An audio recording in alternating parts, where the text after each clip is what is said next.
this is Stephanie, and this is Talk Tales and Trivia, the show where I talk about society, culture, pop culture, and I sometimes bring in a little trivia too, so that you can stump your family and friends. It is so much fun. If you are a new listener here at Talk Tales and Trivia, I want to welcome you and thank you so much for tuning in. I hope that you enjoy this episode. So now everybody gather around, get your favorite beverage, sit down in that comfortable chair, and relax, listen, and enjoy this episode on A Place of Beauty. Before I begin this episode officially, I would like you to know that some of the things that are mentioned in this episode are my opinion, and some of the things are facts. So I hope that you enjoy this episode in knowing that. So here we go. Well, how long has it been that you've thought of beauty? Well, I mean real, unadulterated beauty, untouched beauty. Go outside and you'll see what I mean. Trees, grass, flowers. Well, maybe not all of us see this beauty. After all, this has indeed been a dark winter, but also a dark fall, a dark summer, and a dark spring, all in the past year. I want to think about what we all must look forward to and be grateful for. Perhaps it will make us feel better and hopefully a lot healthier and have a lot more fun than ever before. It's warmer weather and the outside is calling. The vitamin D from the sun alone will do you good and is a mood lifter. Well, you don't believe me? Investigate for yourself. But reach inside your town or city and you will find much more than depressed parts. Throughout a lot of overhaul from town officials and forward-thinking mayors, my city is wonderful and a place to be happy in. My fellow city dwellers have a place to go to get away, even if it's for an hour. We all want businesses to thrive, citizens on the streets where we cannot live in constant fear, but feel joy while outside in our community. Where I live, we are now starting to see blocks that are vibrant, colorful, and crowded with people meandering and looking at all the beauty. And there is so much to see if you really lift your head and see your fellow neighbors. Perhaps I've been not only excited about the spring weather, but also excited to see the eyes of the people, previously having no contact, previously socially staying apart, and previously becoming more and more unfriendly. Yes, the environment has taken a hit on humanity, but how we live is changing, and it brings me thoughts of seasons I will enjoy in the upcoming months, namely, being outside. I constantly remind myself that we are a nation of friendly, peaceful people. It kind of reminds me of Jane Jacobs, the activist who fought to keep her neighborhood and all the neighbors from not kowtowing to a highway impeding a part of New York City, wanting to desperately keep her city beautiful for the community, thus starting a sort of movement with her knowledge and activism. This brave woman wasn't backing down from her strong belief of goodness and what was right. Her belief was more than just her neighborhood. Jane Jacobs is heralded even today for the strides she made on the areas of togetherness within parks and beaches, restaurants, shops, and so much more. Jacobs would probably be an advocate of going outside and fresh air and no lockdowns because of its societal backlash. The distant, unfriendly, hidden facial expressions, yes, I'm quite sure Jane would oppose. And here's some good news about Jane Jacobs. Project for Public Spaces is an organization based in New York City that expanded on Jane Jacobs' theory of neighborhoods. Well, Jane Jacobs would be proud. This is what she always wanted. It says, "Know thy neighbor as thyself," in a book that is older than time. This has a basic and simplistic meaning at its core.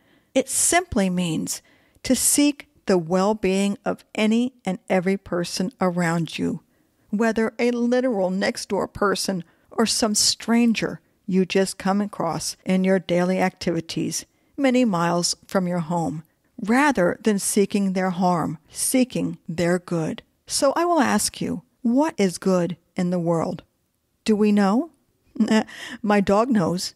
Yep, he uses his 5 senses, and so we shall too. He sniffs the trees, lifts his head to get fresh air in his nostrils, and loves Jeep rides with the top down, wind in his fluffy hair. It's the sign of lovely, warm weather. Using the 5 senses, as my dog does, gives you a picture of normalcy, even if where you live is still working on becoming beautiful once again. So let your 5 senses guide you to a happier place, because we need it more than ever right now. Yes, it is my belief neglect over the past year has become obvious, but it doesn't and won't stay that way. No, just like my little dog Frank, the people have spoken. We want our lives back. We want our communities back, and using the 5 senses in an outdoor setting is your best bet on happiness, health, and being social.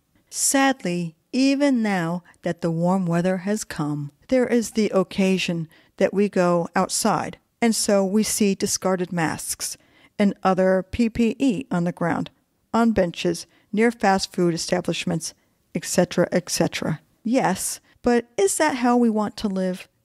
Well, recently I came across an article telling a story that seems familiar to what I am talking about now. NBC Miami tells us the same thing. The use of PPE, otherwise known as personal protective equipment, has been a necessity for our well-being. But sadly, very sadly, not everyone is keen to discard PPE properly. And these actions are having a severe impact on our oceans. At the beach, this has become the new normal, with an ever-increasing number of masks washing ashore constantly. A lot of the trash that people find on the ground ends up in the sewers, canals, and eventually ends up in our oceans. It is a sad situation.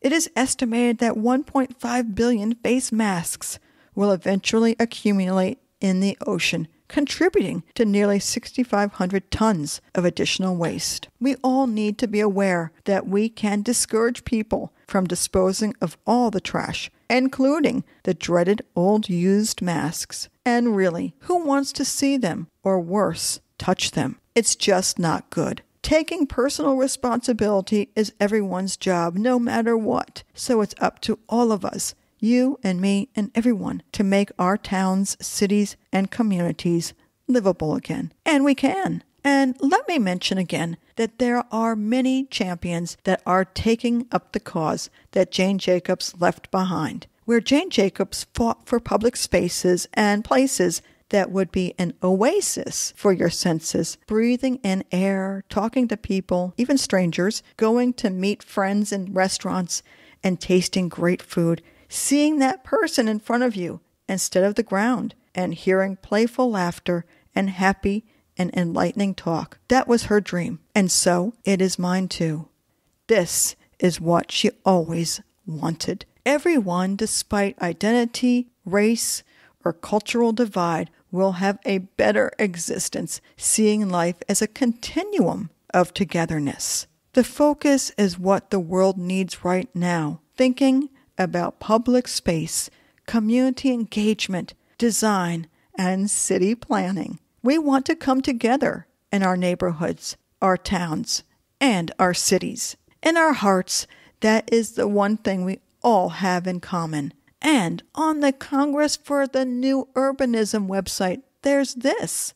Millennials, perhaps maybe that's you, preferred to live with a smaller yard in a walkable town or city or community. So let's champion walkable places where we can all hang out, free of any negative, fearful feelings. We can create socially good, economically robust, environmentally resilient, people-centered places. And get this, it's already starting to change. City officials in New York proposed remaking a handful of 15-minute neighborhoods. Well, what's that? It's a place where all residents live within a short walking distance of a good school, rapid transportation, and a place to buy fresh food and a park. Fresh air and lovely views galore are what I'm pining for. Hey, that rhymed.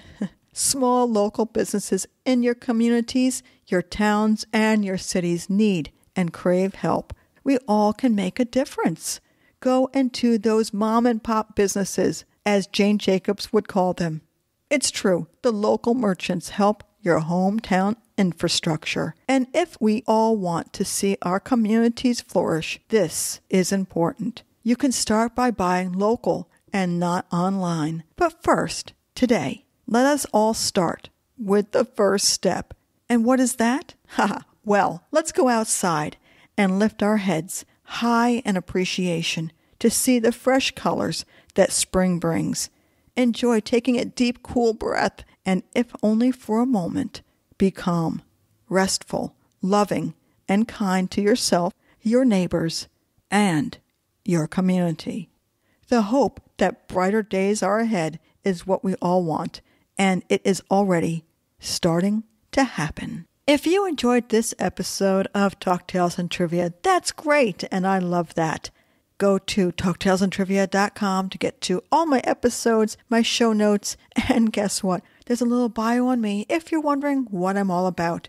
And if you liked Talk Tales and Trivia, you may like my second podcast, Growing Uncomfortable. Go to growinguncomfortable.com to get to all my episodes, my show notes, and that bio on me is there if you're wondering what I'm all about. One more thing I have to say is that subscribe and follow Talk Tales and Trivia and Growing Uncomfortable. It will give you the notifications of when new episodes come out, and that is so cool.